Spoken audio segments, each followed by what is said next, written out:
عليكم، لاباس عليكم؟ مرحبا بكم في قناه فاتي شهيوات. اليوم ان شاء الله بغيت نشارك معكم العجينه ديال الكعاب.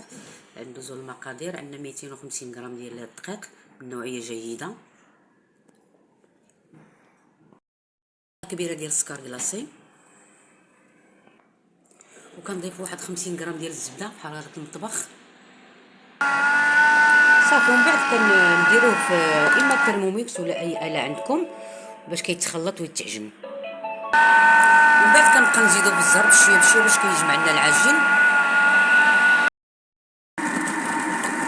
هانتوما من بعد منين تعجنات لنا العجين ديالنا، انا غنوريكم لا تيكستور ديالها كيفاش كتجي.